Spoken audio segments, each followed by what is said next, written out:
Hello, Durud and Shalom, guys. Let's do another episode with this Nick Fuentes.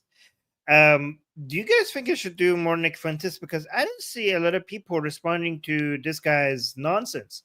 I see a lot of people talking about him. I don't see a lot of people responding to him. And last time we did a show on him, his arguments were so easily debunked. I'm surprised that more people are not just spending doing shows on just going over this guy's arguments and showing you how wrong they are. So I thought, like, we should do it here. What do you guys think? Because this guy is dangerous and he's right. And a lot of people think, like, oh my god, if everybody is afraid of him, he must be saying something right. So why don't people just dissect? The only parts that gets like a lot of attention are the parts that says something so outrageous that goes viral. But there's a lot of points in between that he's making that are just absolute BS, and somebody needs to point them out. What do you guys think? Hi guys, make sure you like the sounds useful. Make sure you like the stream because I think we're doing the Lord's work here by responding to this guy. What are we kidding? Hold on, let's see what he has to say. Electrocuted.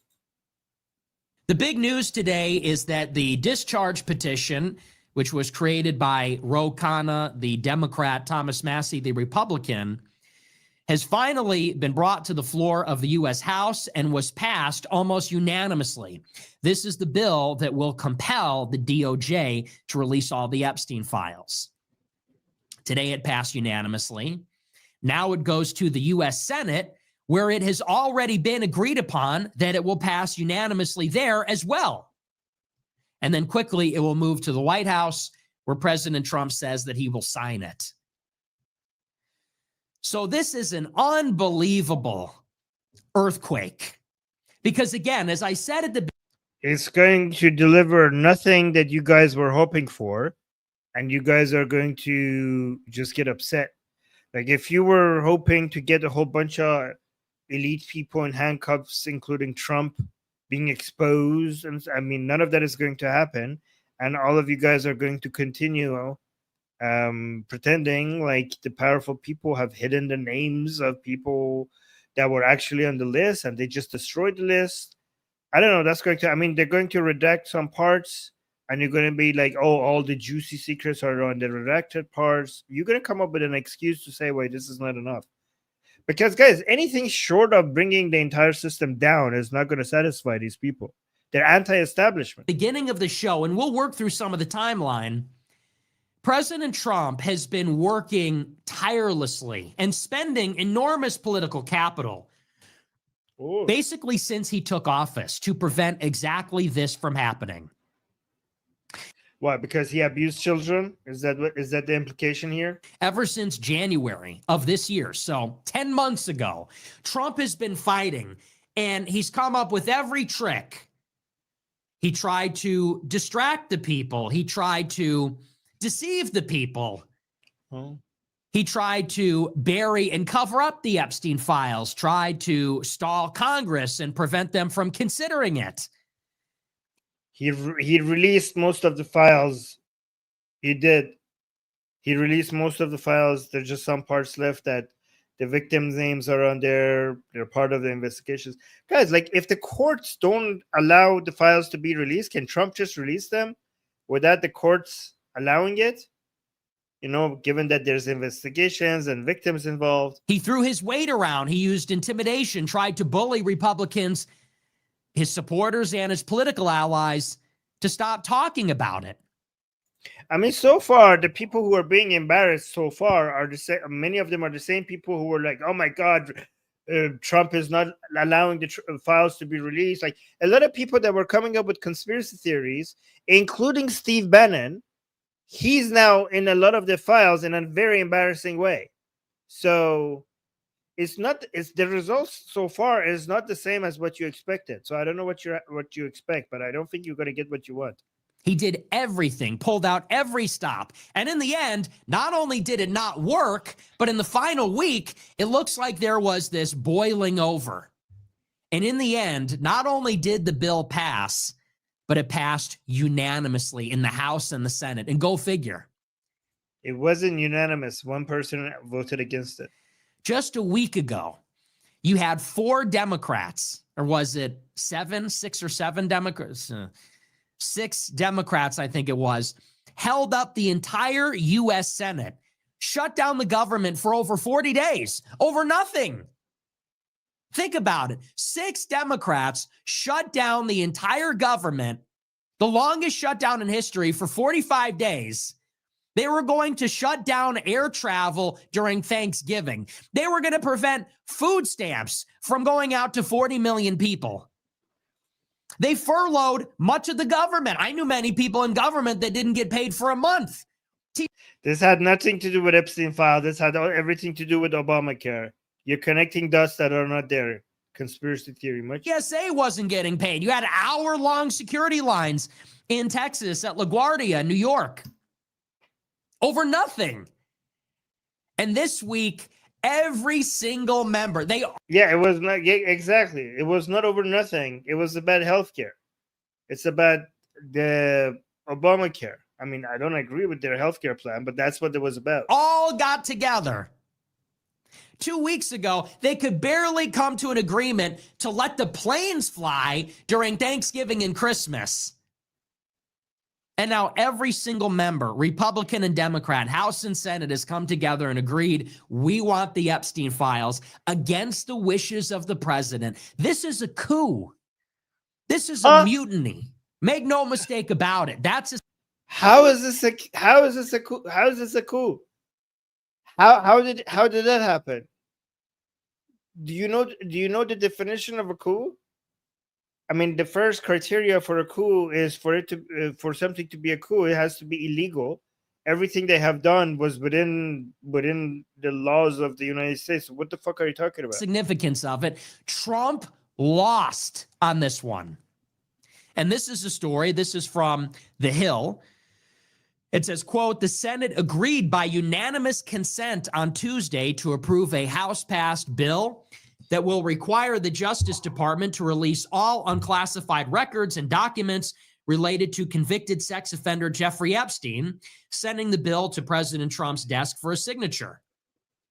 Senate Democrat leader Chuck Schumer on Tuesday received unanimous consent to approve the Epstein Files Transparency Act upon receipt of the legislation from the House, only hours after the lower chamber voted 427-1 to approve it. The Democratic leader received approval from all 99 of his I told you it wasn't unanimous. Colleagues to deem the bill passed as soon as the Senate receives the legislation from the House. Senate aides said they expected that formality to happen either tonight or tomorrow morning. Trump says he will sign the legislation after spending months discrediting it, a sign that the wave of public support for greater disclosure of what the DOJ collected from its investigations of Epstein had become too strong to oppose in Washington. Speaker Mike Johnson, who voted for the legislation earlier Tuesday, accused the Democrats of using it to score political points. And get this is the Speaker of the House, urged Senate Republicans to make changes to the bill to, quote, make sure we don't do permanent damage to the political system. What did he mean by that? What do you mean? What do you mean by that? Like, hold on. That. Do you think like the whole thing is going to collapse? Is that your conspiracy theory because he said that? So the House of Representatives votes unanimously for the Epstein Transparency Act. It forces the Department of Justice to release all the remaining Epstein records and documents in their custody. And the Speaker of the House, Mike Johnson, says, well, we should consider some amendments and we should restrict the scope of the disclosure. In other words, they want to keep some files hidden. Why? Because of the victims and the ongoing investigation, you idiot. Mike Johnson says, quote, to make sure we don't do permanent damage to the political system. Yeah, basically going against the law or the court orders against releasing some of these files, yeah, that would basically destroy. That would be a damage to the political system. What would be permanently damaging to the political system? Ignoring the rule of law, ignoring the standards that you don't release files that could damage ongoing investigations or harm victims. That could be damaging. About releasing all the files. See, they're giving the game away here. Yeah, that's actually the reason why this doesn't make any sense. If this conspiracy is correct, why would they speak out? Why would they give you this information? They would be hiding that? They wouldn't be saying that publicly. They would be saying that behind closed doors. So your conspiracy theory doesn't make sense. And what they're telling us is that at the highest levels, probably people on both sides are implicated in the disclosure. I mean, if that's the case, why would he say that part publicly? If these people have managed to keep all of these things hidden for so long, why would he say that part publicly? That Jeffrey Epstein, running a sex trafficking blackmail ring, that's what it is. He worked with fashion and modeling agencies to recruit young girls, in particular underage girls. He threw lavish parties using billionaire money, maybe from foreign governments, Maybe means I have no evidence. Maybe from the Mega Group, a collection of pro-Israel billionaires. And with his lavish parties, his island, his New York City house, and the girls, he brought government officials, Hollywood celebrities, powerful businessmen to these parties, secretly recorded them using cameras and microphones to blackmail them. Where's the evidence for all of this? The evidence that we have is that he committed a lot of crimes that he got arrested for. He abused children. That's what we have evidence for. These other parts that you're adding, I don't know, where's your evidence for that? Are you just believing what you read on the internet? And then I believe, and it's my understanding, that then he sold the blackmail. He functioned as sort of an intelligence mercenary. You're just making claims without evidence. Working with CIA, working with Israeli military intelligence, working with MI6. Okay, guys, MI6 is new. I thought it was just the CIA and Mossad. I didn't know MI6 was involved as well. Do we have new evidence that apparently the MI6 is involved as well? And it appeared to form some kind of triangle between the Labour Party in England, the Labour Party in Israel, and the Democratic Party in the United States, but also overlap with all the other political actors in those countries. Yeah, because why not? And forming something like Guys, how about we just make a list of every country's intelligence units and just add every single one of them? I mean, why not? Exactly. Sam, let's just add stuff to it. Intelligence mercenary outfit triangulating between these three countries, which is a very conspicuous triangle. And Mike Johnson says we cannot release all the files pertaining to this situation because it might permanently damage the political system. Why? Because it might undermine its legitimacy and credibility? Yeah, if they violate the law by releasing files that shouldn't be under the law, then yes. If we found out that the government was being controlled using blackmail and bribery, because it would undermine confidence in our government, in our democracy. If we learned that our civilian elected leaders were not answering to the will of the people, but were actually being controlled by foreign governments, intel agencies that are the Illuminati, Satanists, Jews, of course, globalists, bankers, lizard people. Don't forget the lizard people. Our tax money, that our government, our military, our regulations are actually under the control of shadowy forces that are engaged in sexual trafficking and blackmail, working for God only knows who. Oh my God! This why do all conspiracy theories sound the same at the end? Why does it always end in some very powerful people, shadowy figures, controlling the world from behind the scenes? Why is it like all end to that at some point? Why would we want to maintain a political order based on that? I mean, if that's what they're doing, do you think that if we had such powerful people controlling the world in such a way, do you really think that you have a chance? Like, just give up. Here's the thing: if the Jews are really this much in control over world affairs and international politics, then Adolf was wrong about which. Okay, never mind. I should say that on YouTube. So, I mean, aren't they the superior? Aren't they just superior to you? Then shouldn't you just like bend the knee to the superior? You know what? I'm not saying that because YouTube might think I'm saying it. Like, you guys are not, obviously they are the superior, group of people. I'm not going to say race because right after that, because YouTube might think that I'm advocating for racial supremacy. Then you're inferior. They're superior. You guys bet, your team bet on the wrong people in World War II. You should have joined the Jew team because they're obviously superior to you. That's sort of the whole point. We want this to destroy the political system. Were we not clear about that?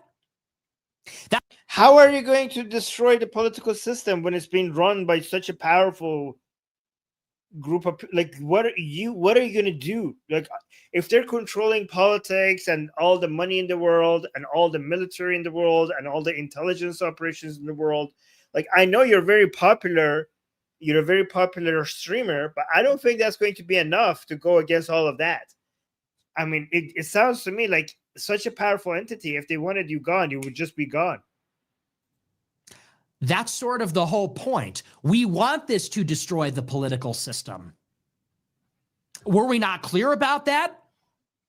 That's the whole point. That's the whole point, by the way, of the Trump movement. The political system is not working for the people. The political system is not answerable or accountable to the people because the political system is corrupt.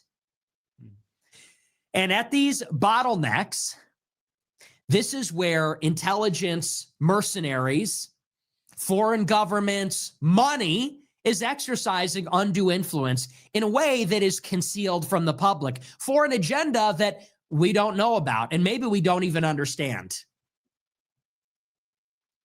Our sovereignty, our freedom, our liberty, our independence has been stolen from us by this system. Why would we want to maintain? Don't speak of neo-Nazis talking about liberty. That's pretty rich. The guy that is a fan, if you're a fan of Hitler and Stalin, don't speak to me about liberty. Don't speak to me about liberty. Like, oh my God, our liberty has been taken away from us. You support Hitler and Stalin. Last time I checked, they were not very, oh my God, they were not the champions of liberty. Our sovereignty, our freedom, our liberty, our independence has been stolen from us by this system. Why would we want to maintain this system? That's the goal. The system is corrupt. The system has to be destroyed. That's the whole point, is to undermine its credibility, undermine its legitimacy, so that it can be overthrown and replaced. And we're not calling for a violent revolution.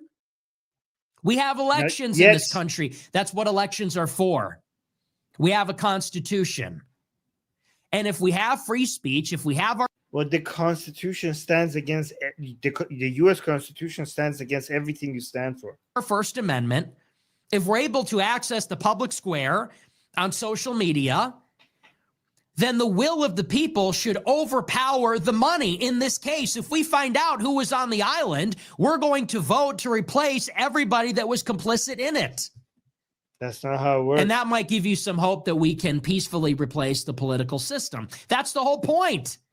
Johnson says we can't give away the whole game because then it might undermine the political system. Why? Because you're all guilty? Is that it? Because it's all true? No, because if you idiots, as the reason why you cannot, you shouldn't be, actually, I think they will be giving up all the files, because you idiots think everybody that is mentioned in those files must be a pedophile. So by just putting their names out there, a whole bunch of people are going to be assumed guilty. You're all guilty, and you know that if we saw all the Epstein files, nobody would pay their taxes, nobody would vote, because why would you?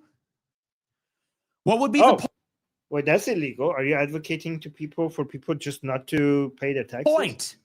You're paying parking tickets while they're being blackmailed for child rape? You're paying taxes. You're forking over 25% every year. 3 months out of the year, you're working for the government, and that money is being controlled by people that were on the island? See, like he's saying, by people who were on the island, as if you were on the island, that means you were guilty. This is the reason why the files shouldn't have been released. Because look, the accusation, like, oh my God, you were on the island. I'm sure people did other things other than abusing children on the island. I don't know, like, are you going to accuse the cleaning lady there of being, I don't know, what the hell. Yeah, hopefully there would be a revolution the day after that. Hopefully the political order would collapse the next day. That's sort of the point. The goal, guys, here. This is the goal. The collapse of the political order. You know who else wants this? The communists. When I tell you that these people are against the political world order as it is right now, and they want it all to become crashing down, you can see that I'm not exaggerating. That's what they want. This is what the far right wants. This is what the far left wants. This is what Mamdani's party wants, the party that Mamdani belongs to. They actually explicitly mentioned that. The dismantlement of what they called world imperialist order. They don't even believe in laws. I'm not kidding. They don't actually believe in laws. This is not an exaggeration. They think laws are, oppression of the white man, something like that. And you and Kevin McCarthy. Yeah, exactly. They're the two sides of the same coin. Be a revolution the day after that. Hopefully the political order would collapse the next day. That's sort of the point. And you and Kevin McCarthy and Frank Luntz and Trump and Bill Clinton and all of it. Yeah, the whole point is to throw all of them out. And I don't even care who replaces them. Yes, you do. Yes, you do.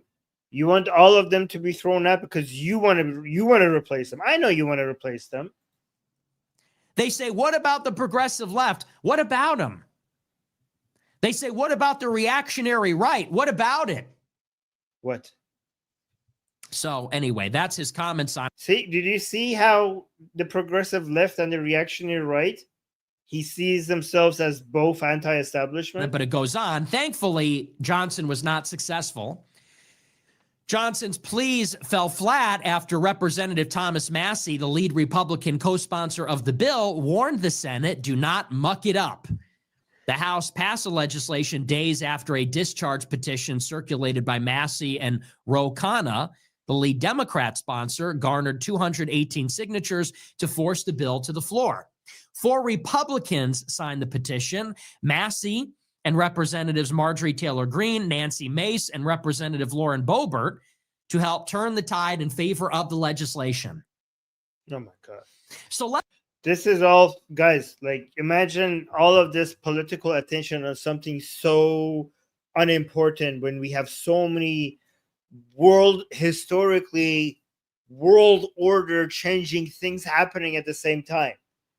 We have Ukraine, we have Taiwan, we have Israel, we have Venezuela, we have AI, we have all of these things. We have so much happening, and all this much political capital is being spent on something that is a simple case of a monster abusing some children and him being arrested and being punished for it. And now all of these conspiracy theories are just like becoming the main focus of Washington, D.C.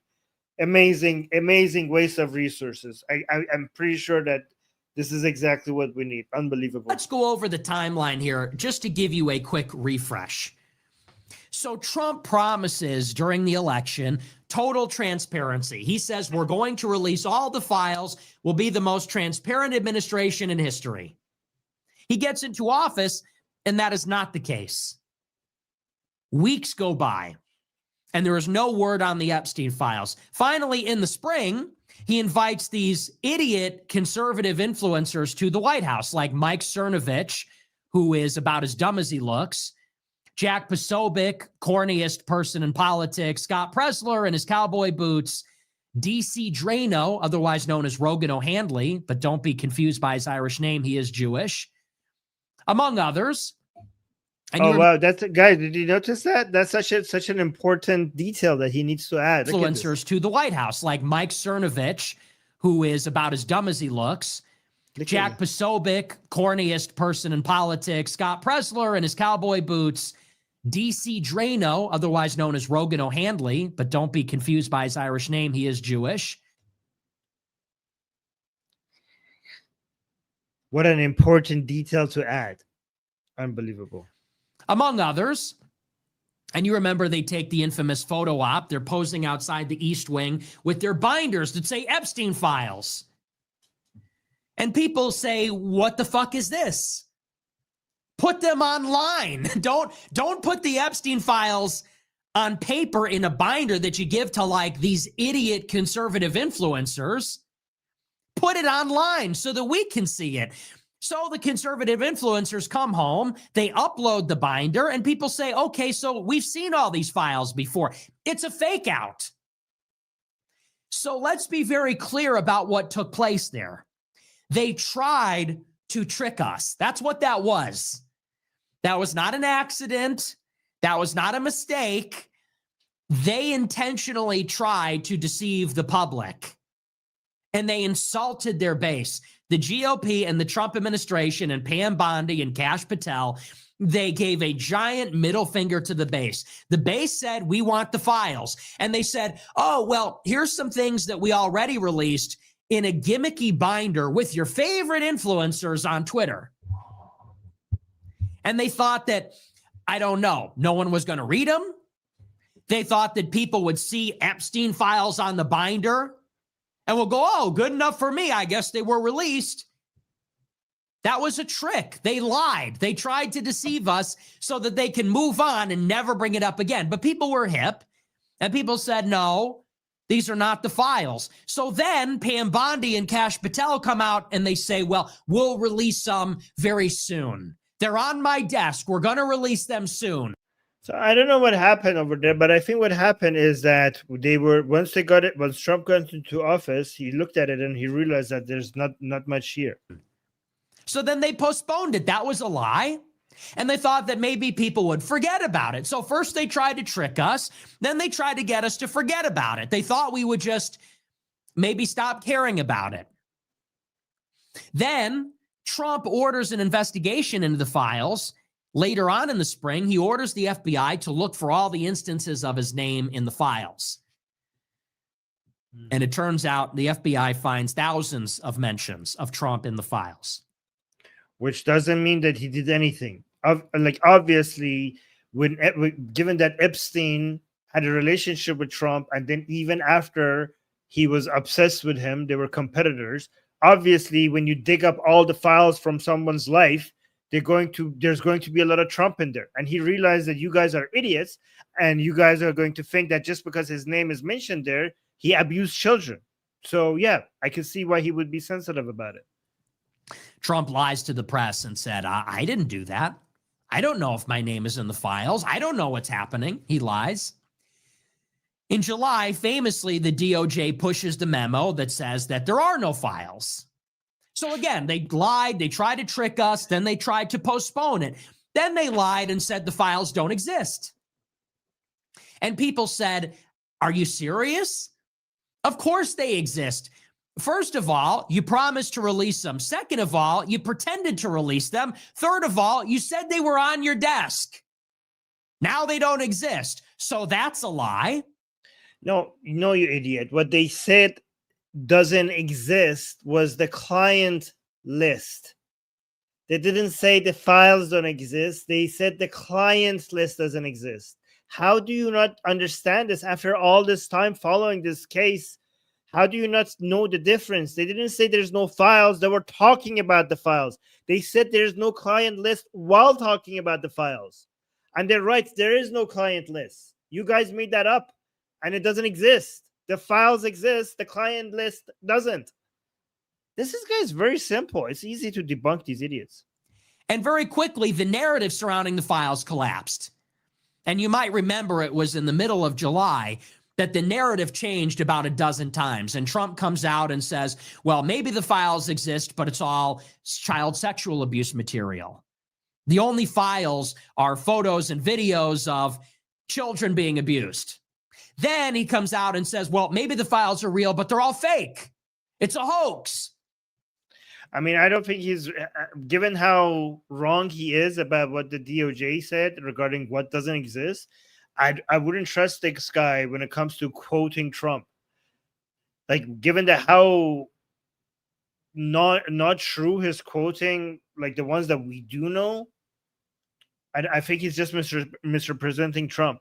Maybe the files are real, but I mean, Trump is not somebody who is actually very careful with his words. So he might be right about Trump basically contradicting himself, but I wouldn't use Nick Fuentes as a source, given that he's not very smart. they're not really real. Then, and this was the worst, this was maybe the worst thing that was said all year, Trump comes out and says, if you think there are files and if you care about it, he says, you are a traitor. You're working with the Democrats, and I don't even want your vote because you're stupid. He said this to his voters. So think of it. I mean, he's right. You're stupid. But he doesn't need your votes because he's not running for election anymore. Trump promises to release the files, tries to trick us into thinking he did. Then he did release the files. He released everything he legally could already. Now apparently they're going to, because of you idiots, they're going to release the parts, I don't know if they will or not, that they're not supposed to release. Lied to us and said, guys, like, do these people not know that Trump like already released thousands of pages of these files have already been released? He said this to his voters. So think of it. Trump promises to release the files, tries to trick us into thinking he did, then lied to us and said, we'll release them later, then lied again and said they don't actually exist, even though he knew they did.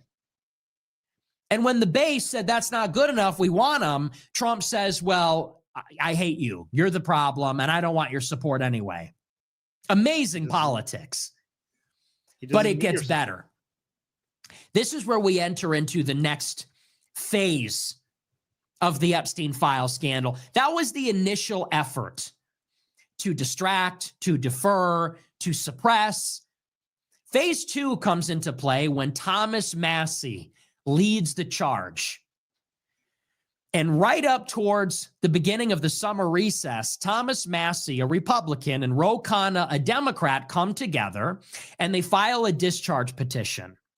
Guys, is it a coincidence that all of these people who are leading the charge against Trump for the Epstein files are all also anti-Israel?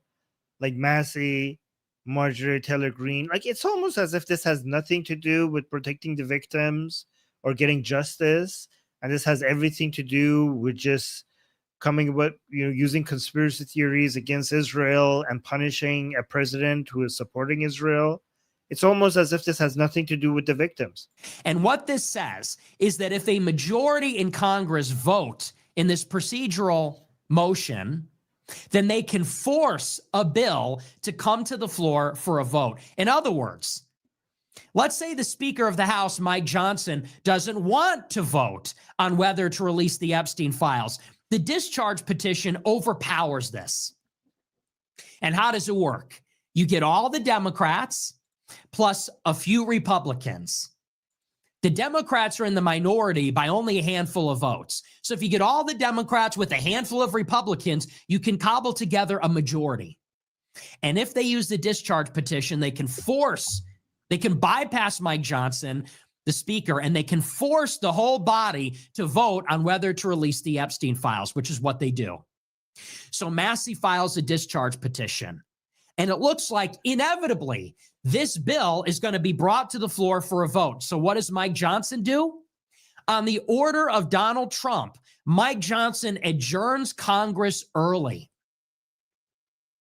In other words, Congress was going to go on vacation in August. Mike Johnson says, we will stop all the major business of this body 2 weeks early. For one reason, because Trump told him to, because if he didn't, they would take up the Epstein file bill. So think of it. They went through the motion of releasing the files. Then they delayed it. Then they tried to cover it up and lied about it. Then they tried to bully everybody. I mean, you're misrepresenting it. I don't know regarding why they, left Congress early. I don't know. I haven't seen that, but I wouldn't trust his narrative, given that the parts that we did know was obviously a lie. Then they literally shut down Congress to stop the files from getting out. Yeah, I don't know if that was their intention. I could look into it. When Congress reconvened in September, they had to consider an appropriations bill to fund the government with a September 30th deadline. And there was a lot of disagreement over Obamacare subsidies and other things. So we entered the longest government shutdown in history, 45 days. Yeah, this part we know. This part had nothing to do with the Epstein files. This was all about healthcare. This was all about the Democrats trying to use the government shutdown to get funding for their stupid healthcare program that shouldn't even exist. And by the way, this also shows that once you have a government-run healthcare program, it always will require more money than initially estimated. But now that you got people hooked, you cannot get rid of it because now people are used to it. So this is why you should say no to government-run healthcare programs. But that's what this was about. So he's misrepresenting what that was about. And there was a lot of disagreement over Obamacare subsidies and other things. So we entered the longest government shutdown in history, 45 days. So we delayed the consideration of this bill by another 45 days, by another, what is that, 6 weeks? So they adjourn Congress early. Then they go on vacation. Then they come back and shut down the government for a month and a half. They come back, and once again, there is the specter of the Epstein files. Thomas Massie is pushing the discharge petition, and it's gathering steam. Marjorie Greene, Lauren Boebert, Nancy Mace jump on and consider who those people are. Nancy Mace, Boebert, and Marjorie Greene are all MAGA Republicans. Anti-Israeli. They're all women. And their message is, this is an issue of sexual abuse of women. This is an issue. Something that you advocate for, by the way. Something that you advocate people should do. Something that Nick Fuentes says that his followers should do. He asked his followers to swear that they will kill and grape and die for him. So you shouldn't be anti-abuse of women. You ask your followers to do that.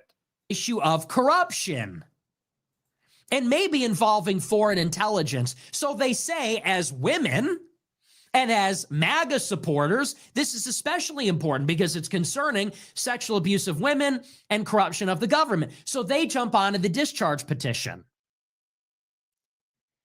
And Trump, in one last push last week, again, this is the government shutdown ended, last Wednesday?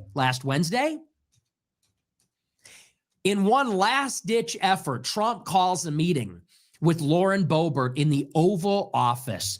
Come up to the White House, come to the Oval, and it's him and it's Vance and it's Pam Bondi and Kash Patel and it's Rubio, I think. High-level members of government are there, and they're begging her, please don't vote for the discharge petition. And she leaves the Oval Office and says, I'm going to vote for it anyway. Trump tries to bully. Well, I don't know how you know what the conversation was in there. Marjorie Taylor Greene, calls her a traitor to MAGA, says he'll endorse a primary opponent in her district. And she stands tall too. Trump unleashes an attack on Thomas Massie, says the same thing. You're going to lose your primary. The Jewish lobby, led by Miriam Adelson, marshals $20 million to spend against Thomas Massie in his district. Good. If by the Jewish lobby you mean AIPAC, that's what they're supposed to be doing. Massie is an anti-Israeli retard and bad for Israel and bad for America. And we need more funding for AIPAC to be able to campaign against these idiots. Each of these people were targeted. Massie, Guys, the problem with AIPAC is not that they spend a lot of money to influence politics. The problem with AIPAC is that they don't spend enough money. Given how much U.S. and Israeli interests are aligned, it's a disgrace how little lobby money this alliance between Israel and United States has. Like other countries that are not aligned with the U.S. have so much more money more money when it comes to lobbying. Maybe because they're not aligned, so they need to actually spend money to make it happen.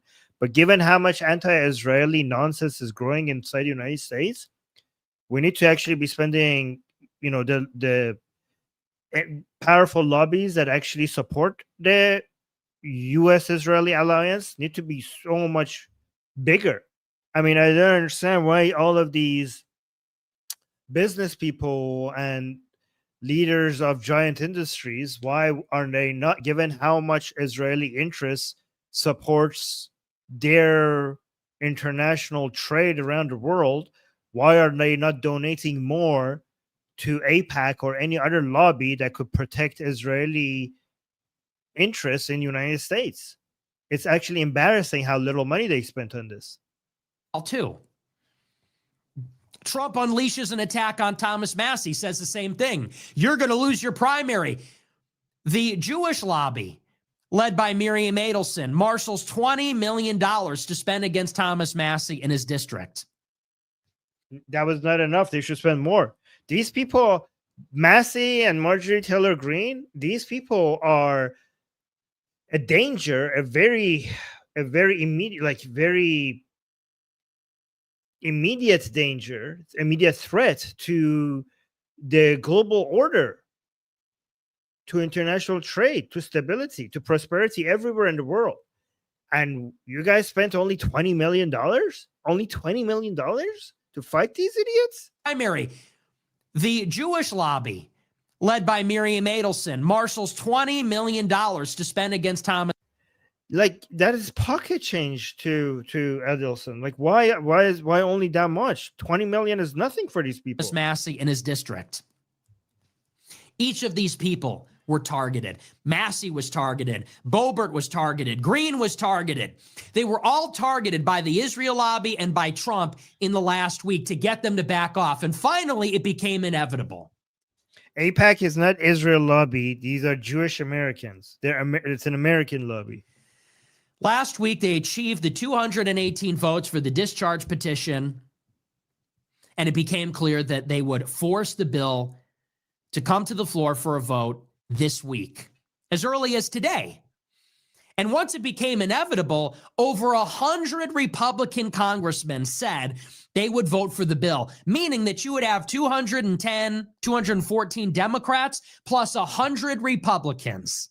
It became an avalanche. It snowballed. It became inevitable that this would pass. And once it became inevitable, Trump comes on True Social on Sunday and says, all right, fine.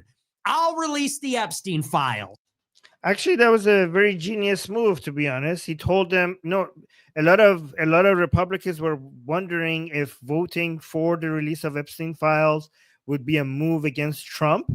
And if so, the ones who did vote it would have been testing Trump's power and to see if it's now okay to take a position against Trump.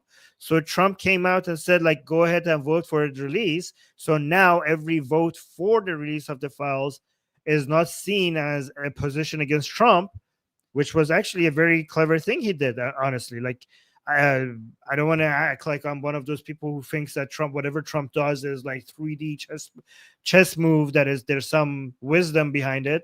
I'm not one of those people. But this one, it just disarmed, because Trump's popularity is down, and a lot of Republicans are trying to see if they could take advantage of that and basically use a power vacuum to grab some power for themselves. And this was a great opportunity to see what are the consequences of voting in a direction against Trump. This has nothing to do with the victims. This has everything to do about political power. And Trump just basically disarmed that entire thing by just coming out and saying, like, yeah, go ahead and vote for it. Go ahead and vote for its release. And once it became inevitable, Trump comes on True Social on Sunday and says, all right, fine. I'll release the Epstein files. Once he signaled support, it became unanimous. And then today, every Republican and every Democrat voted in favor. And once it became unanimous in the House, it became unanimous in the Senate. But even on the last day, the Speaker of the House, Mike Johnson, tried to modify the bill and restrict what would be released. And even today, the Senate Majority Leader, John Thune, said, well, maybe we'll take up the measure in December.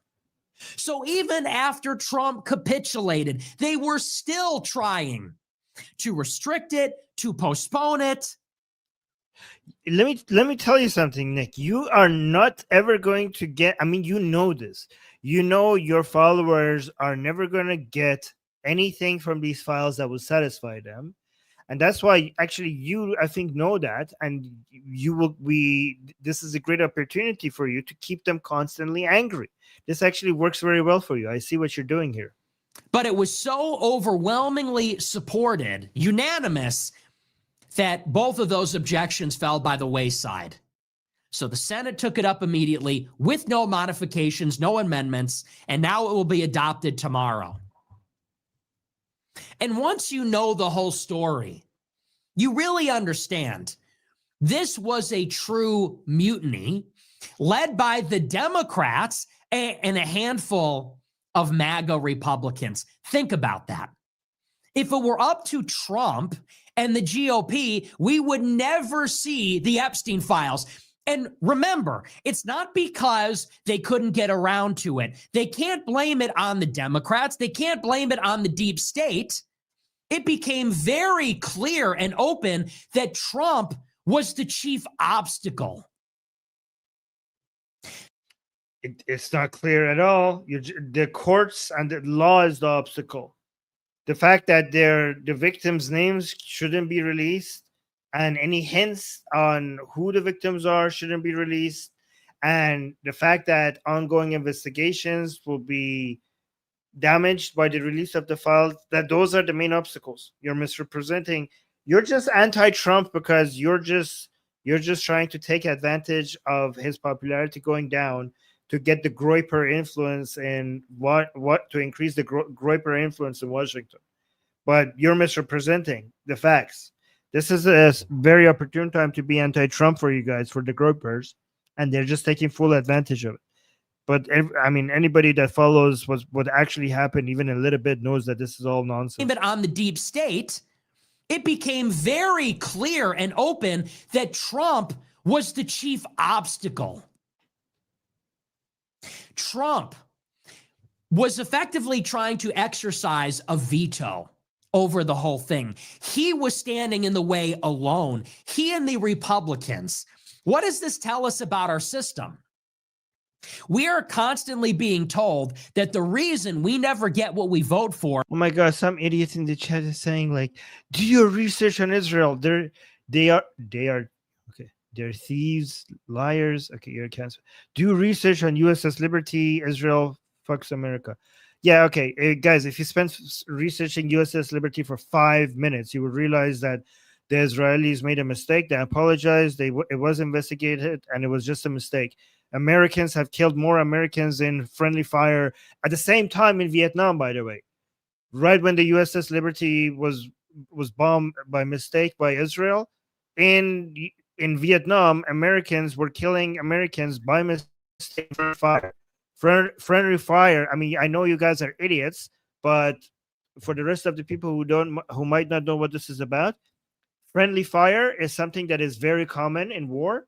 And anybody that tells you that Israelis bombed USS Liberty on purpose, ask them why would they do that? What would they get out of that? And just watch them make a fool out of themselves. Anybody who says that is a retard.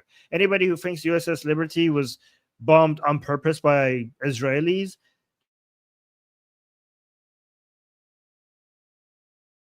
Democrats. Hold on. There we go. If the Republican system, we are constantly being told that the reason we never get what we vote for is because of the Democrats. If the Republicans don't deliver on what they promise, well, it's because they don't have a big enough majority. It's because of gridlock. It's because of the Democrats. It's because of political realities. These are all excuses. This is maybe the best example of it. Here, Trump himself was trying to thwart the will of the people. Trump himself was protecting Epstein and his accomplices. Trump himself was protecting the corruption, shielding the corruption from exposure and accountability from his own base. And what was the playbook that he ran with? He tried to blame it on the Democrats. He said, well, I can't deliver on my promise because if I did, well, the Democrats would use it. Does this not tell you how politics works? No, really. You don't understand anything about politics, Nick Fuentes. It's amazing that you're getting this popular when you're this retarded. And by the way, if the Republicans had a bigger majority, Trump would have been successful.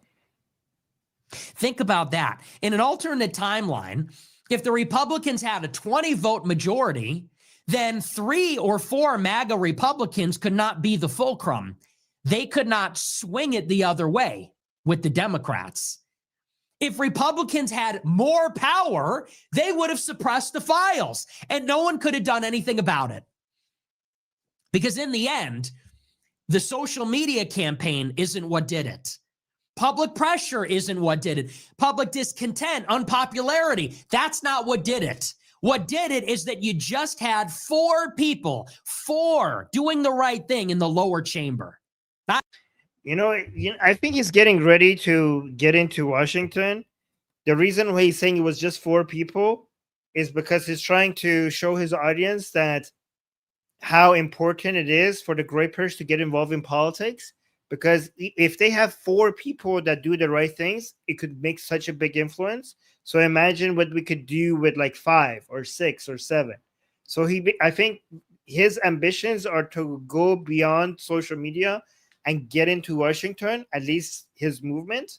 And I think he's advertising to his audience to see how easy it is. We already have Groyper-minded people in DC. Imagine if that gets more. Imagine how much power we could have if there's more of us there.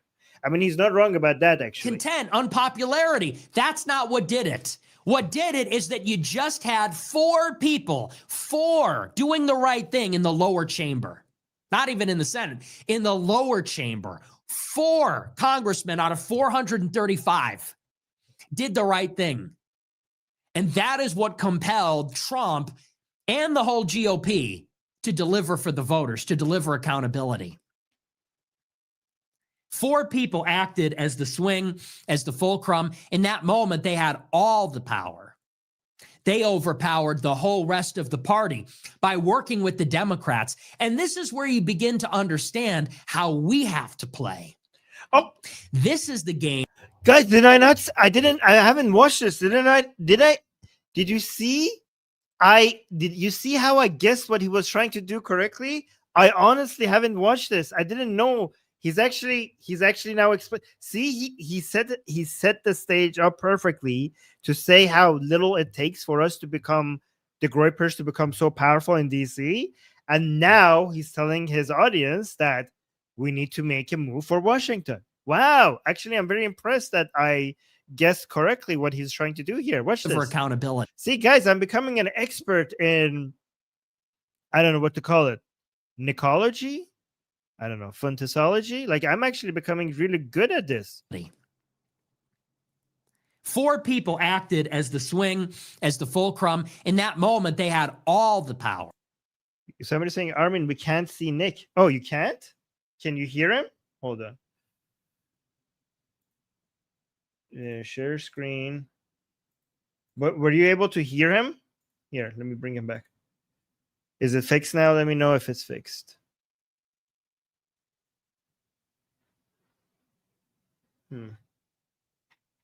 It's not fixed? Hold on. Hold on.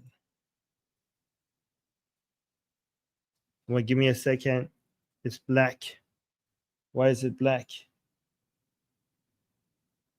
Oh, there we go. I think it's back. Oh, there we go. There we go. Got it. They overpowered the whole rest of the party by working with the Democrats. And this is where you begin to understand how we have to play. This is the game that we have to play.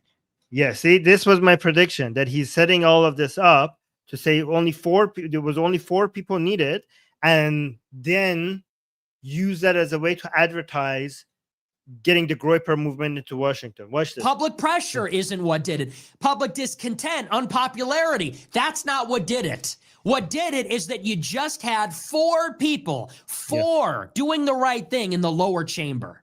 Not even in the Senate, in the lower chamber. 4 congressmen out of 435 did the right thing.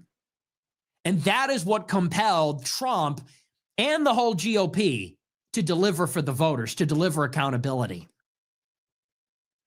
4 people acted as the swing, as the fulcrum. In that moment, they had all the power. They overpowered the whole rest of the party by working with the Democrats. And this is where you begin to understand how we have to play. There we go. This is the game that we have to play. We're not going to win the majority of the country. We're not going to win the majority of the votes. But if we could put a couple of people selectively placed, if we could get in the middle and create leverage, that's the key word. See, this is actually very important for you guys to understand, because a lot of people say, like, oh my God, Armin, why are you worried? The Groypers, Nick Fuentes, they will never get votes. They will never get enough votes because most politicians, most people in the United States are against this. Maybe online they're very popular, but then they say, but in the real world, because most people don't live online, most people who vote are not involved in all of these social media on Twitter or on, I don't know, Rumble, or watching YouTube political analysis, or might not even know who Nick Fuentes is. So we don't need to worry about these people because Americans don't support such radical ideas. But Nick Fuentes here accurately is telling you, and Nick Fuentes actually understands that. And he's telling his followers that we don't need all of that influence. Given that 4 people could do this much, we just need to get our foot in the door. That's all we need. And that's how it starts. And he's right about that. That's actually very dangerous. They could cause a lot of damage by just having a few politicians that are Groypers. So, yeah, this is, guys, may I remind you that when Adolf Hitler got into power in Germany through a democratic process, their party had only 33% of the votes. I think it was 33%. I think it was close to 30%, right? Which is not a majority at all. It was a plurality. They had the highest number of votes. So next time you mention that, oh my God, these people are so radical, they will never get mass support from Americans. Just remember that. And just remember that in America, the voting system, anyways, I don't want to get into too much detail, but yeah, the voting system is in a way that radical movements could actually get a lot of leverage. It's first past the post, right? But if we could put a couple of people selectively placed, if we could get in the middle and create leverage, that's the key word. balancing between the Democrats and Republicans. If we can create leverage, then we can get what we want. Bitching on Twitter is not leverage. Hate to tell you that. But if you go on Twitter and express discontent, that's not leverage. See, I was correct. He is trying to say that social media on Twitter and live streaming is not enough. We need to be in Washington. If you go and make your voice heard, you chimp out at the president, that's not leverage. Having a few congressmen that are willing to defy the president and the Republican Party, that's leverage. There you go. That's did I not say that that's what this is leading to? I'm actually very impressed with myself. I read his mind. Real power, having the vote. Inside the institution, that's leverage. Being willing to break with the Republicans, being politically independent, and in a certain sense, being outcome independent, that's leverage. Now, you can imagine a future. Let's use our imaginations for a moment. The country is split right down the middle. Republicans and Democrats are redistricting California and Texas to milk out as many seats as possible. It's split right down the middle, 50-50. In the Senate, in the House, it moves a little bit each way. Let's imagine a future. Let's say in 2032, where an America First movement forms. And you have people running, maybe as independents, maybe as Republicans. And in just 5 districts, let's say, you have America First, independents and Republicans with seats in the House. And what if they voted as a block and they were not loyal to the Republican Party? They were not loyal to Trump. They were not loyal to Israel. And what if in that same year, you had a balance of power in Congress where between Republicans and Democrats, maybe one or the other party only had 3 votes as an advantage? Those 5 congressmen could swing it one way or the other on anything important. The Republicans might need them to overpower the Democrats. The Democrats might need them to overpower the Republicans. Leverage. How about in a presidential election? Let's say somebody runs as an America First Republican in West Virginia or in Idaho or some state that is going to have a handful of electoral votes. What if the Electoral College comes down 269? You're going to need every electoral vote that you can get. What if an America First spoiler candidate runs in a presidential election and maybe they win 2 or 3 of those states, maybe Idaho, maybe West Virginia, maybe Oklahoma, the deepest red states, and maybe between them they get 10 electoral votes. Republicans are going to need those to be viable. The Electoral College could go one way or the other, could decide the election. This is what we're talking about. This is why, by the way, Trump and I must say this will work. This will work. This is why you guys need to be worried about this movement. This is why exactly what he said is not an exaggeration to suggest the Groyper movement is a destructive force that is going to come and make America more isolationist, more anti-Israeli, and also, by the way, is going to help with the far left getting power as well, because in the same way that these Groypers are a reaction to the far left and the woke mob, I mean, a lot of Nick Fuentes' fans are people who were unjustifiably called, were considered to be the problem just because they were young white men, and all the anti-male attitude and all the anti-white attitude made a lot of these people angry at everything in their society. So the far left helped the Groyper movement gain a lot of momentum, and in the same way, the Groyper movement, as the more influential it becomes, is going to help more, communism and wokeism in the United States. College could go one way or the other, could decide the election. Anyways, this is not good. Like, we are moving in the wrong direction, where everything is moving in the wrong direction. This really sucks. And we need to be worried. This is a huge concern. This is what we're trying to do on this channel. We're trying to actually go over these idiots, both the Groypers and the communists and the woke left, whatever. We try to go over them and try to understand what they're saying, because they're not just a threat to American politics; they're a threat to world politics. This is what we're talking about. This is why, by the way, Trump and loyalty to the GOP is not the end-all, be-all. Supporting Trump and the GOP does not give us leverage. It does nothing for us. No bargaining power. No power to make an ask. And what happened in this Epstein saga is that a handful of MAGA Republicans dragged Trump by his collar, kicking and screaming all along the way. Think about it. For the past 4 months, Trump has unleashed an attack on Thomas Massie, brutal attack.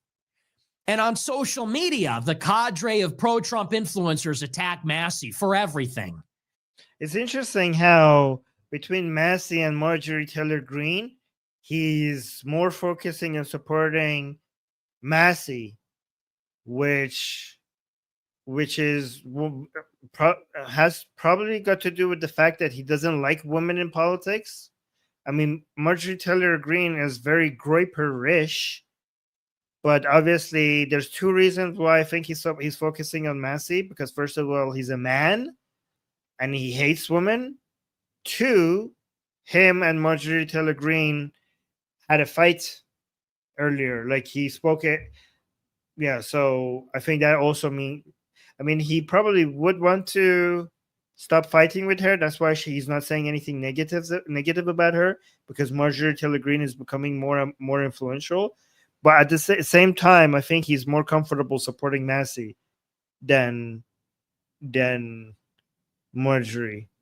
I mean, they're both anti-Israeli. They're both cuckoo. They're both like far right. But yeah, Massie is the safer choice here. And Trump attacks him on True Social, and the Israel lobby spending money. I mean, is he going to mention Marjorie Taylor Greene and how much Trump attacked her as well? I mean, he must mention her as well. But Massie and 3 other Republicans, Boebert, Green, and Nancy Mace, God bless them. I have my disagreements with all of them, but they're heroes today. What about Marjorie Taylor Greene? Why are you not like, what the hell? They dragged Trump kicking and screaming on behalf of his own base, their constituents, to do the one thing that challenges the whole political order, which is to release the files. Yeah, it's very interesting how he's not giving much credit to Marjorie Taylor Greene, even though she's the main one right now being mentioned in this fight against Trump. To do the one thing that challenges the whole political order, which is to release the files. That's a blueprint for the future. And arguably, this is the moment when America First demonstrates that it has legs. This is what Trump is. It's amazing how America First they completely divorced the idea of the movement, the MAGA movement, from Trump. Like as if MAGA can live independently from Trump. For the future. And arguably, this is the moment when America First demonstrates that it has legs. This is what Trumpism has to give birth to, which is we're not looking to win control over the GOP. We're looking to totally alter the GOP. We're looking to fundamentally replace the GOP. And this now has legs. Now you have a handful of MAGA congressmen or America First congressmen. So when he says America First or MAGA, what he means is Groypers. That's his new definition, because MAGA and America First movement, that's Trump's movement. That's Trump's movement. But now apparently MAGA means MAGA has, guys, what a timeline that we live in. Apparently MAGA now means standing against Trump. Did you guys ever imagine this? To get to a point where MAGA actually means standing against Trump? Now you have a blueprint for how this could be used in the future. So this is a remarkable achievement. It cannot be overstated, and it shouldn't be understated. People go around and they say, oh, the Epstein files don't matter. You know, who knows what we'll find in the Epstein files? I'm sure they're actually going to You're not going to find anything that you were hoping for. Stated, and it shouldn't be understated. People go around and they say, oh, the Epstein files don't matter. You know, who knows what we'll find in the Epstein files? I'm sure they're actually going to restrict it anyway, to tell you. There you go. Did I not tell you this in the last stream? Did I not tell you this? That once they release the files, if they release all the files, these people are going to be like, well, obviously it destroyed everything important. So then why release them? This is why I told you guys, you don't need to release the files. If you're releasing it to satisfy these people, they will never be satisfied. We learned this from the woke left. If you give in to their demands, they're not going to thank you and say, well, thank you, that's what we wanted. They're going to say, well, that's not good enough, and they're going to ask for more, ask for something else. That's what the woke left does, and we learned that from them, and we know that the woke right, I mean, neo-Nazis, I'm not talking about patriots, I'm talking about neo-Nazis and Groypers, they're the same. This is the horseshoe theory in effect, right in front of you. They have the same playbook. They have the same methods. They hate the same things. The establishment, the world order, Jews, Israel. They're very much alike. And they copy each other. So when they're like, oh, release the files or else we're going to turn this whole thing, burn this whole thing down. Then when you release them, they're like, oh, wow, we have actually power. And also, this is not what we asked for. We want more. So why would you bend the knee to them? You should never bend the knee to these motherfuckers. The truth. Will we learn anything interesting in the files? Who knows if the DOJ will even follow the law? There's a provision in the bill that says the law says you shouldn't be releasing everything, you idiot. To tell you the truth. Will we learn anything interesting in the files? Who knows if the DOJ will even follow the law? There's a provision in the bill that says, well, if there's a national security concern, you don't have to release it anyway. So who knows what we'll actually get? The point is the mode, the method. The point is the politics. It's a proof of concept. And the gravity of it, again, to the extent that Trump will try to now own this and say, oh, well, I said they should release it against your will. You were forced to do it by Thomas Massie, who everybody in MAGA, Cat Turd, and everybody has been attacking. It's amazing. He keeps saying Thomas Massie and not Marjorie Taylor Greene. Everywhere else, she's the main person that is being mentioned in all of this fight. He did it against his will. And this is where the Trump base overpowered Trump and Trump's GOP. That's the goal. And that just goes to show all these people that say, well, if we win the election, then we'll talk about it on Twitter. All these political operators. Okay, Nick, you should hear the thing. You keep touching your nose. He keeps doing this to his nose, okay? Look. You should get a tweet. This is why I have a tweezer right next to me. Okay, there's a hair growing in your nose and it's itchy. Just pull it out. Okay, stop touching your nose. Just pull it out. Has been attacking. He did it against his will, and this is where the Trump base overpowered Trump and Trump's GOP. That's the goal. And that just goes to show all these people that say, well, if we win the election, then we'll talk about it on Twitter. All these political operators, self-described, they didn't deliver this. Did Mike Cernovich deliver this? Fuck no. Mike Cernovich is like a Trump loyalist. Did all those idiots that got the binders at the East Wing, did they have anything to do with this? Did Scott Pressler, did Rogan O'Handley, did Mike Cernovich, did Jack Posobiec, did any of those people, did Laura Loomer, did even one of those MAGA influencers compel the release of the Epstein files? No, that is because they are subordinate to Trump. They are dependent and contingent on Trump. They toe the party line. They work for him. They don't work for you talking to him. They work for him negotiating with you. My God, I don't know what I can't. I mean, I already responded to this many times. They released everything they could until they got to the parts where if they released everything, the remaining files, even if they redacted the name of the victims, people could put two and two together and figure out who the victims are. So it was for the protection. There's three reasons: protections of victims, protections of people who were mentioned but they were innocent, and releasing the files would make them seem guilty in the eyes of the public, or else or people who haven't been proven to be guilty. And also there were files that weren't released because there were ongoing investigations and there were court orders not to release them because it would mess up the investigations. Those were the files that they didn't release. They already released thousands of pages of files. They already have. So yeah, but you keep repeating your bullshit and people will just believe you. Trump. They toe the party line. They work for him. They don't work for you talking to him. They work for him negotiating with you. So somebody in the chat saying, bullshit, Armin, we can figure it all out. Yeah, okay, sure. Yes, sure. Like all detectives and the FBI and the DOJ and people who have careers and years of experience in figuring this out, they can't figure it out.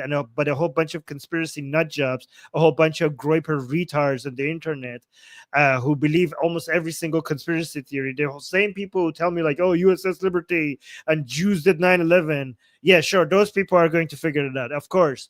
The people who think that every single person mentioned in these files must have abused a child. Yeah, those people are going to figure it out for us. Yeah, okay, sure. Yeah, let's just trust a whole bunch of incel teenagers on the internet instead of proper detectives. Sure, buddy, sure. They toe the party line. They work for him. They don't work for you talking to him. They work for him negotiating with you.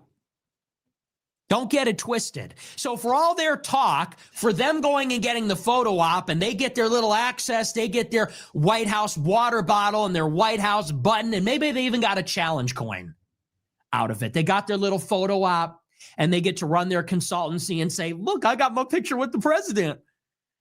Give me $100,000. I'll get you a seat at the CPAC, at the gala, at the Reagan dinner, at whatever. Those people did jack shit because they work for the system. It was Thomas Massie that took the slings from all of Trump's loyalists.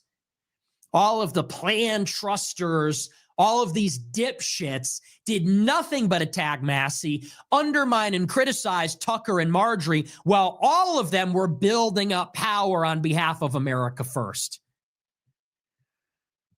We have to remember who those people were. Who criticized Thomas Massie?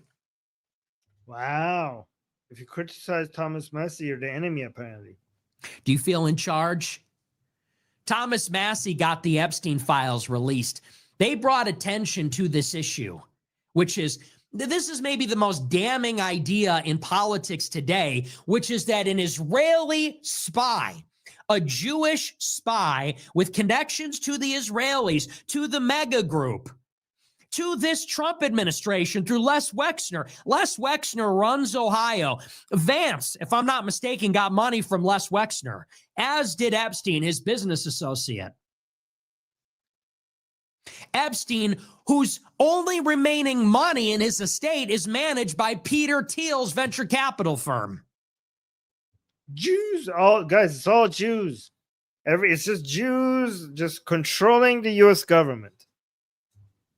Who compelled the release of the files? It wasn't Trump, wasn't Vance.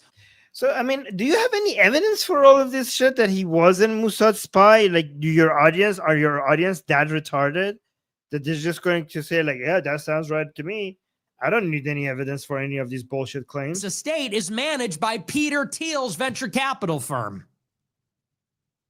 Who compelled the release of the files? It wasn't Trump, wasn't Vance, wasn't Charlie Kirk, wasn't all these dick-sucking MAGA influencers, wasn't any of them. It was Thomas Massie. It was Tucker Carlson. It was Marjorie Taylor Greene. Oh my God, finally. I was like, wait, are you still not going to mention Marjorie Taylor Greene? Finally got some credit. It was Lauren Boebert, Nancy Mace, that they all make fun of, that they all have contempt for. Yeah, because they're all a bunch of retards, a whole bunch of Jew-hating retards. Don't listen. I mean, like, yes. I mean, don't you guys have you guys forgotten about the Jewish space lasers? That was Marjorie Taylor Greene. It was Tucker Carlson. It was Marjorie Taylor Greene. It was Lauren Boebert, Nancy Mace, that they all make fun of, that they all have contempt for. Don't listen to them. It's us versus them. It's us. Them, guys, them meaning the Jews. Versus the party. And the party needs to be punched in the fucking face. And that's what happened here. Thomas Massie, Marjorie Greene, Boebert, Mace, Tucker, they punched this stupid, treacherous MAGA movement in its fucking face and gave it a bloody nose. Trump came in True Social and said, we don't need your vote. If you care about Epstein or any of that, you're not with us. You're with the Democrats. And Thomas Massie said, okay, bet. We're with the Democrats. We'll sign a discharge petition with 214 Democrats, and we'll see what's in the Epstein files. That's the game we need to be willing to play. Yeah, this guy, by the way, guys, the Democrat Republican Party in the United States doesn't mean what it used to mean anymore. The division is now based on pro-Israel and anti-Israel. So if you are an anti-Israeli Democrat, you are closer to an anti-Israeli Republican than other Democrats. So this is the US politics right now. It's based on being isolationist and anti-Israeli, or being for global trade and influence, and which includes Israel. That's how US politics is now divided, which is insane. We're with the Democrats. We'll sign a discharge petition with 214 Democrats, and we'll see what's in the Epstein files. That's the game we need to be willing to play. Yeah. That's the game I was willing to play in 24 when I said, we're not going to vote. And the game I played in 22 when I said, we're going to make Joe Kent lose. This is about people power. This is It's such a joke when somebody who supports Hitler and Stalin. I mean, I've never seen somebody support both of those people. Usually people who support Stalin hate Hitler, and usually people who support Hitler hate Stalin. But this guy has somehow managed to find a way to support both of them. But if you support either one of those people, then speaking of people power is absolute insanity. The game I played in 22 when I said, we're going to make Joe Kent lose. This is about people power. This is about the white people that make up the base of the GOP, not to the exclusion of everybody else. But look, the GOP, 90% of their voters are whites. Who the fuck cares? Oh my God. Guys, see, this is the identity politics on the isolationist right. You see how they're so much the same? They use the same tactics, the far right and the far left. They use the same tactics. They use the same methods. They're obsessed with identity. The woke left is obsessed with identity. The woke right is obsessed with identity. They're anti-Jews. They're anti-Israeli. They're isolationists. Like, they're so much alike. They want to destroy the world order. What the left calls it the world imperial order. These people, the right calls it globalists in charge, meaning the Jews. Again, they're both anti-establishment. I mean, they have more in common than they have differences. This is about the white people that make up the base of the GOP, not to the exclusion of everybody else. But look, the GOP, 90% of their voters are whites. Who cares? Who cares? All we want for white people is for society not to be racist against them. Other than that, who gives a shit? Who gives a shit? Who gives a shit? The problem that we have with the left is all the anti-white racism. That's all we care about. We don't want to obsess over skin color after we get rid of that. Beyond that, we don't care.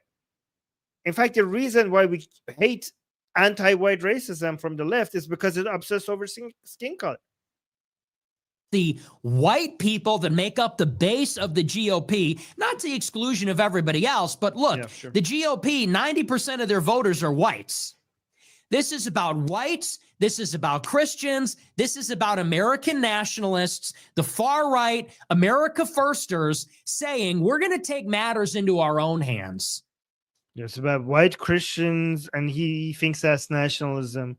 That's actually being so obsessed with religion in politics and ethnicity goes against what modern nationalism is about.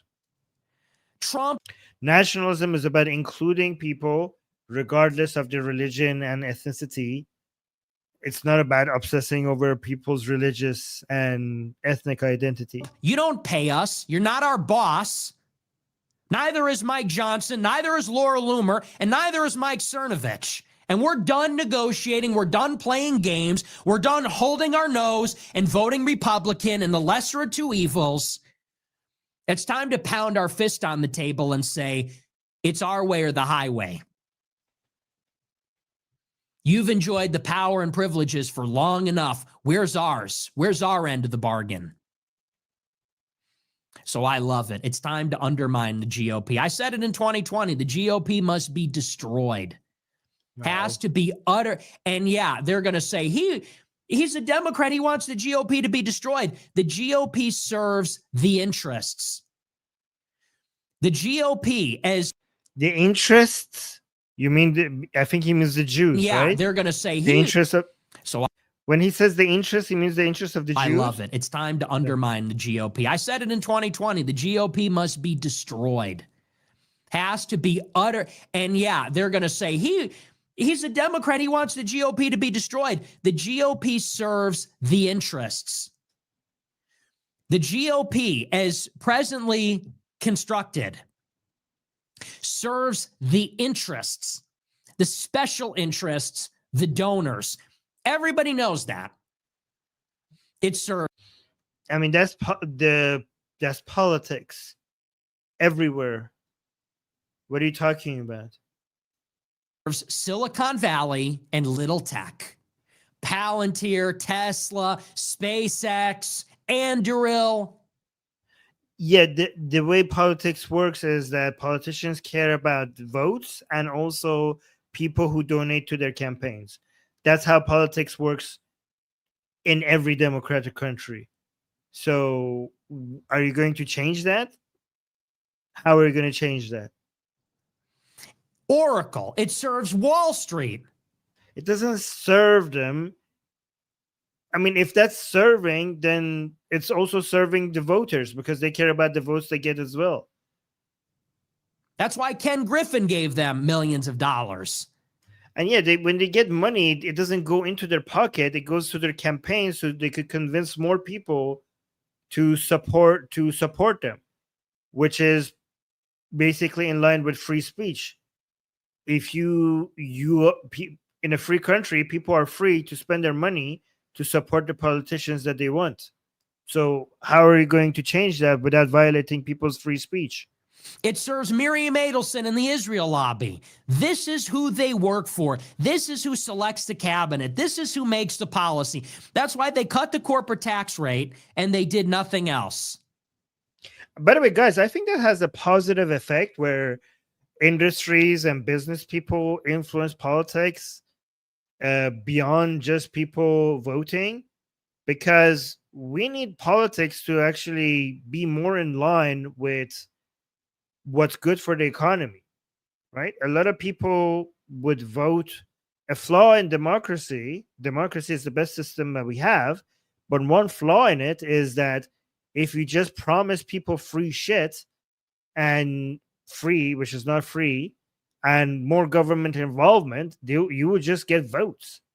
And one way to adjust that is to give more influence to leading industries who correctly recognize that that's not good for business and therefore it's not good for anyone. Because the economy is the combination of different businesses, And the well-being of people in a society depends on the growth of the economy. So that kind of adjusts to an extent people voting in their against their own interests. You could get good money in the direction of educating people what's actually good for them by getting big corporations involved in the democratic process. That's why they're shielding illegal immigrants from deportation as long as they're working on farms or on construction sites or in hospitality. That's why they're still providing for H-1B visas. That's why they're still providing for Chinese students. Those visas they need to be reformed, but those visas are good for the economy, man. They're working on farms or on construction sites or in hospitality. That's why they're still providing for H-1B visas. Somebody saying, "Don't tell us what is good for us. I will tell you, and there's nothing you could do to stop me." Oh, let me see. Did Nick went away for a second? Is he back? Okay, he's gonna come back in a second. Hold on, let me fix this. Okay, he's back. He says that's why they're still providing for Chinese students. Yeah, okay, let me go back to this lady. SC, I will tell you whatever I want to tell you, and there's nothing you can do to stop me. Oh, I think when I highlight the comment, that happens. Okay, that's interesting. That's why they back down on the tariffs. That's why they back down on everything. So this is the blueprint. This is how we take over. And by the way, hey, and get a load of this. Ro Khanna and Thomas Massie working together against the interests to compel the files. What do you think that has? A 90% approval rating? If you had progressive Democrats and nationalist Republicans working together, let's say to compel the release of the Epstein files, what kind of approval rating do you think that has? 90%? And what if they got together and they opposed foreign aid to Israel? What approval rating do you think that would have? 90%?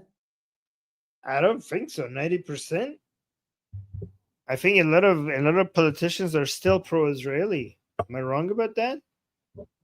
I mean, actually, stopping the aid to Israel might be good for Israel because that's not that much money. The aid that Israel is getting is not that much money, anyways.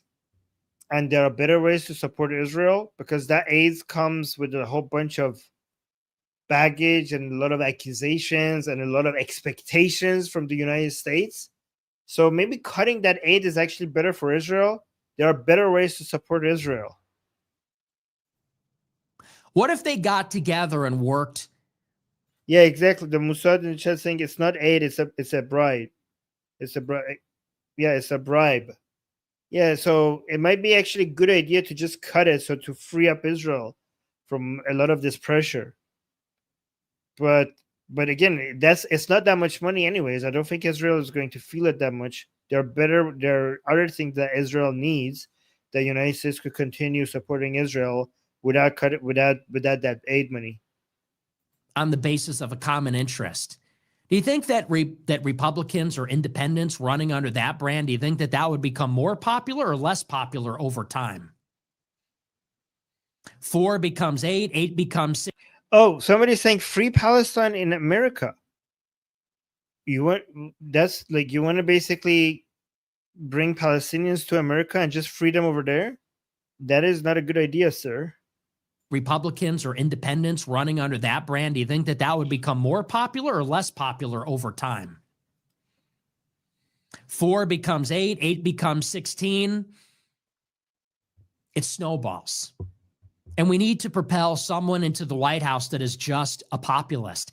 And here's where we're going to have to give. This is going to be the compromise. Very simple.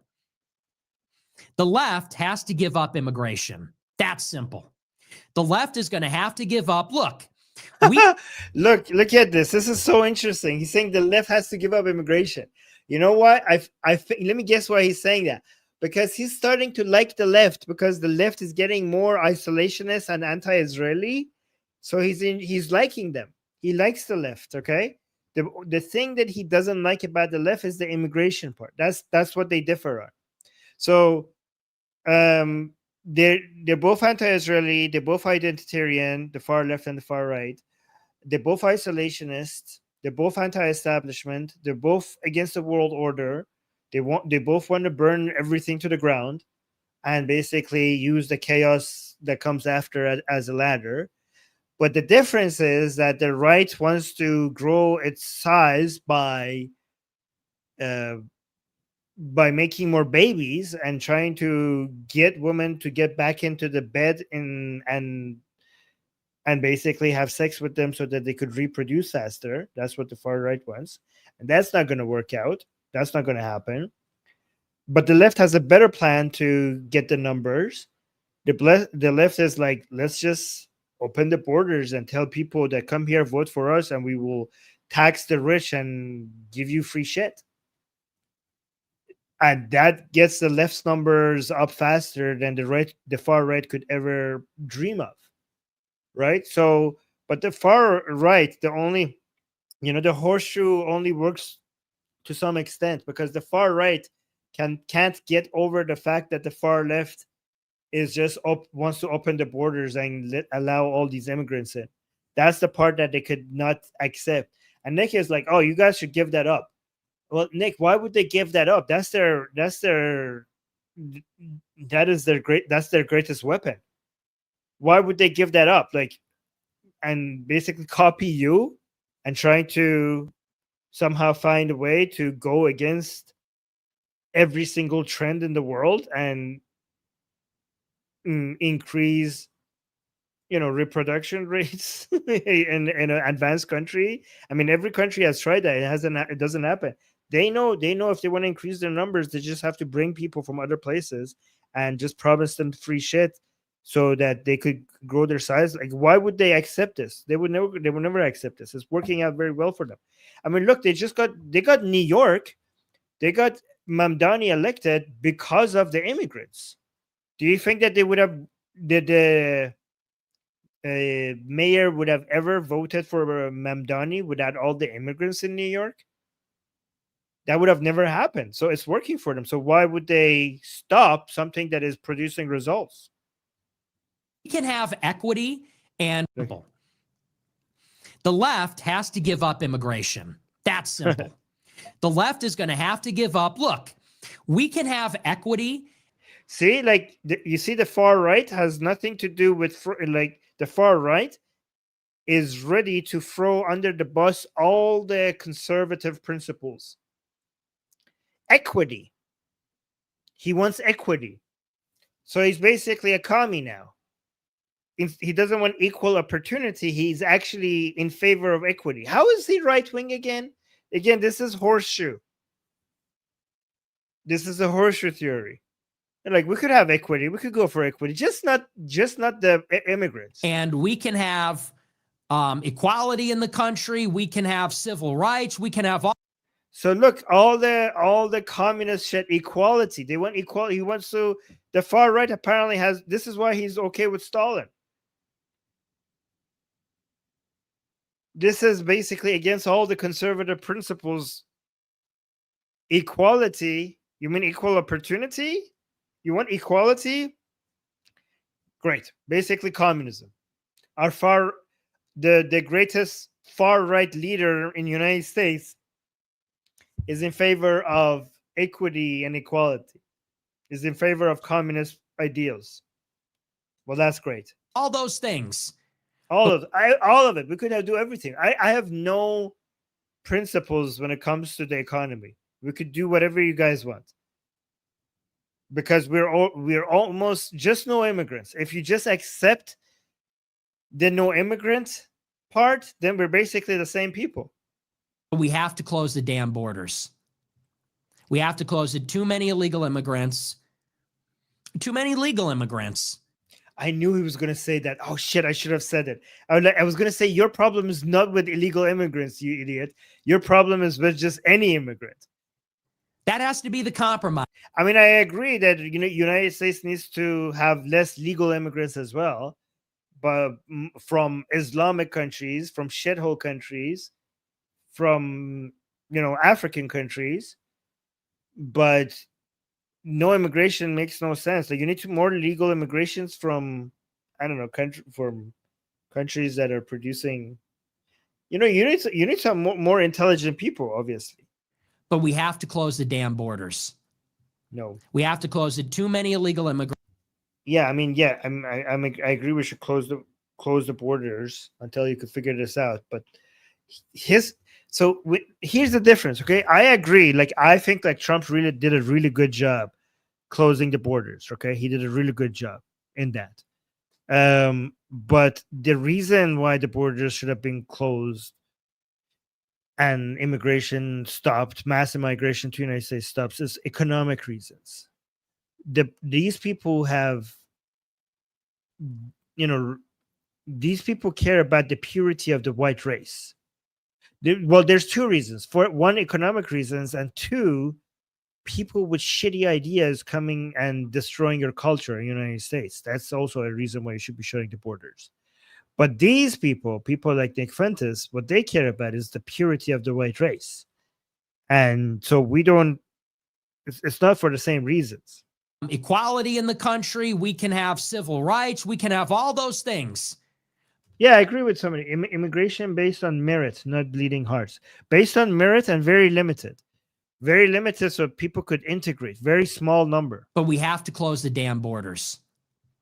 We have to close it. Too many illegal immigrants. Too many legal immigrants. That has to be the compromise. The left has to give on immigration, and the right has to give on the free market. The best thing that the right stands for is the free market. The right has to give up the free market? Are you a commie? Holy fucking shit. The free market, basically the thing that made America great. This guy is a commie. This guy is a communist. Is that why he loves Stalin? If the right can come down on healthcare and on a social safety net and maybe on some subsidies for education, and if the left can come... Wait, what is it? Too many legal immigrants. That has to be the compromise. The left has to give on immigration, and the right has to give on the free market. No. If the right can come down on healthcare and on a social safety net and maybe on some subsidies for education. Okay, first of all, subsidies for education and subsidies for healthcare and some social safety nets doesn't mean that there is no free market.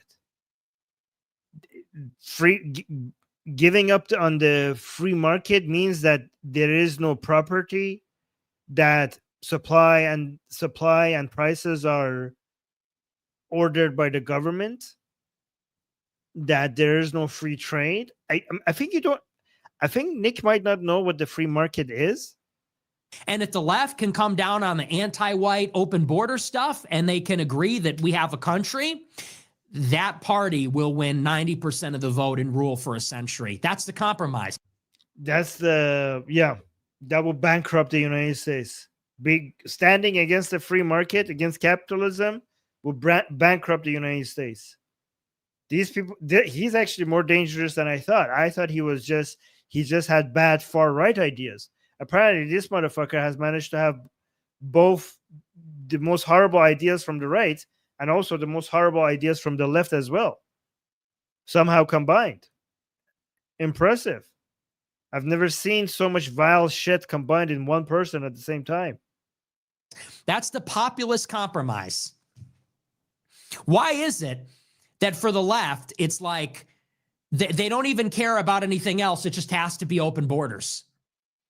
And on the right, it's like they don't care about anything else as long as it's foreign aid to Israel and war in the Middle East and war with Russia.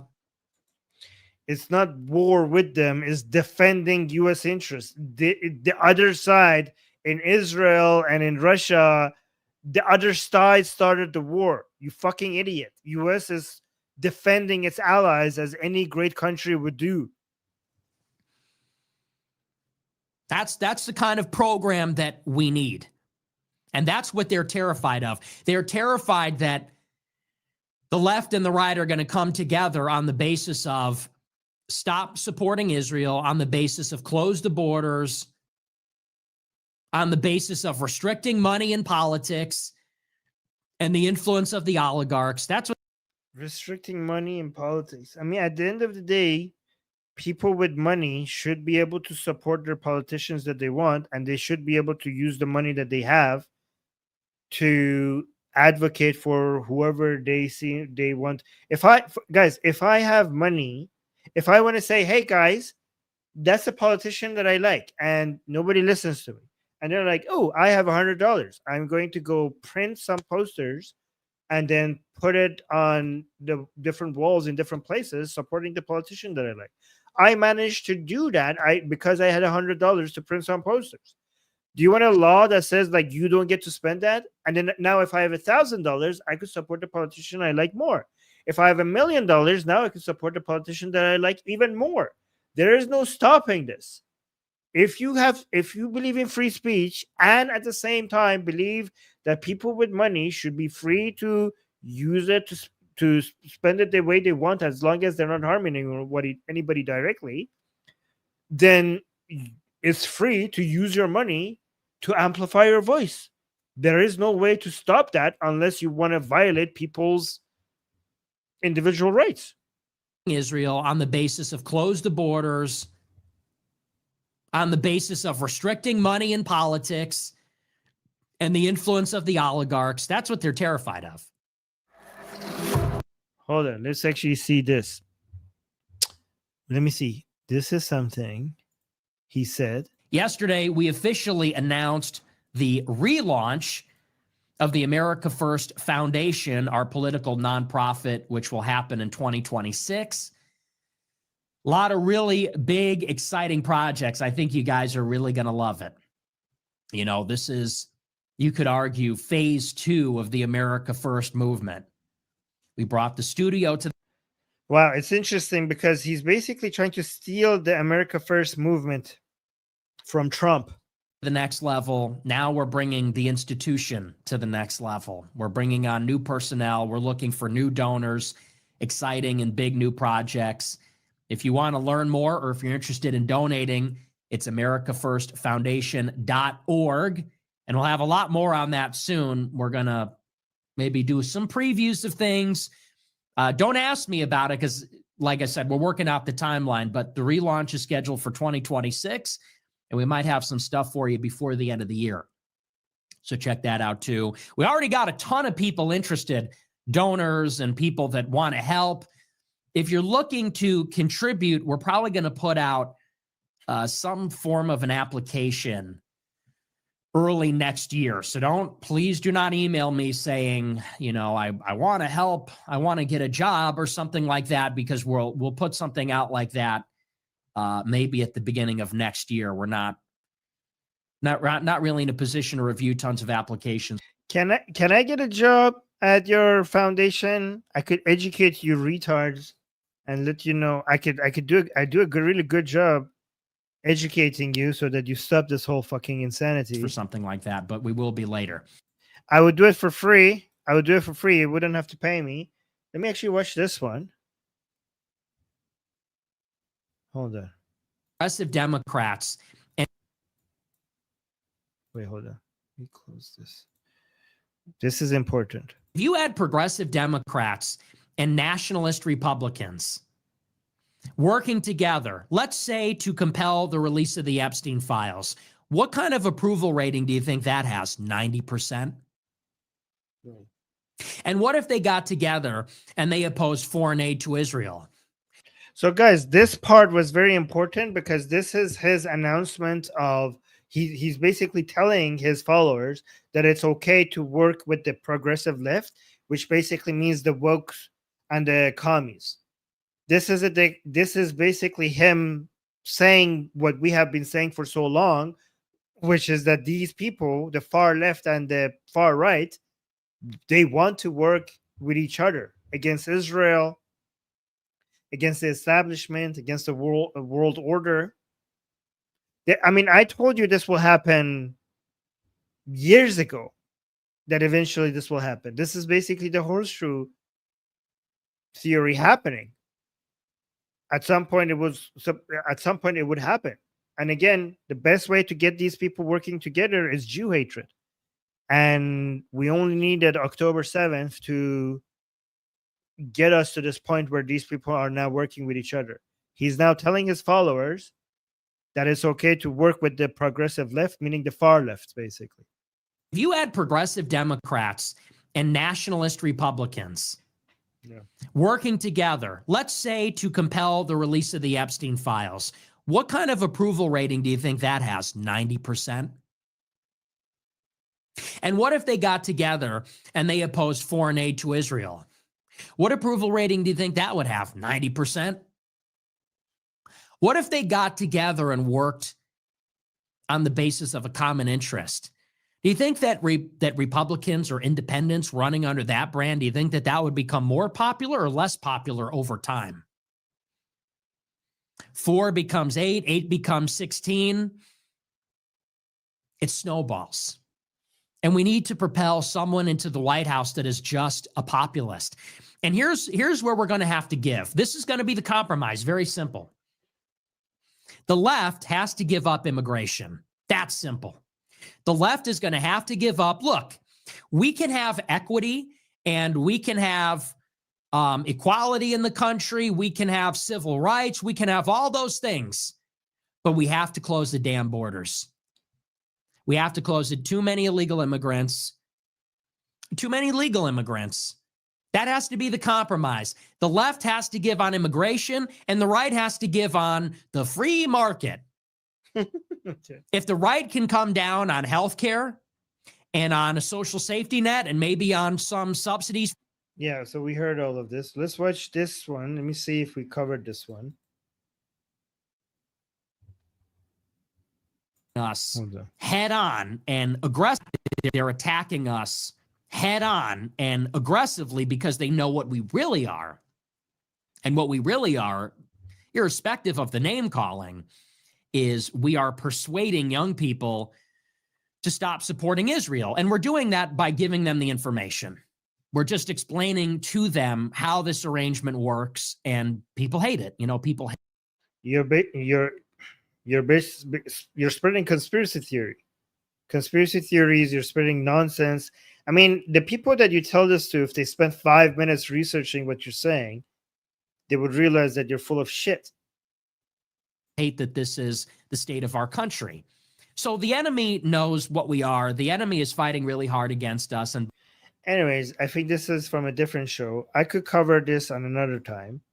I think for now, this is good enough because we're already at 2 hours. Guys, make sure you subscribe to this channel. Let me know if you want me to do more Nick Fuentes, because I think it's good for us to be familiar with this guy's bullshit. And I think we do a good job here on this channel responding to his nonsense. I mean, it's easy, actually. You know, it's just simple fact check, shows how wrong this guy is about almost everything. So, and I think like there's not enough people responding to his bullshit. So I think, yep. So subscribe to this channel and follow us. Hit the bell notification so that the next time we go live, you can see what we're doing here. And somebody's saying $7,000. That is not true at all. I do not accept that accusation. I only get the what I receive from BB directly himself is $14,000. Again, I keep saying this on this channel. I don't know why you guys keep posting $7,000. I have proven to be very effective at defending Israel, so my rate is double. Please, please, please, always write when you want to say how much I'm getting paid. Please write $14,000, not $7,000. Okay. And in fact, I've been so good at what I do that I have a direct line of communication with BB himself, and I get paid directly from his own personal bank account. Every time I go live after the show, I see a notification, $14,000. So it's not 7,000 is for the losers. I'm 14. Yes. So don't insult me. Know my worth and put down the right amount. I appreciate that. All right, guys. I'm gonna head out. I'll talk. We have a live group call in our community tomorrow, so make sure you come over there and we have a chat over there. And yeah, for now, I'm Israel Chai, Javid Shah. This was fun. I'll see you again on the next stream. Bye, guys. Mwah.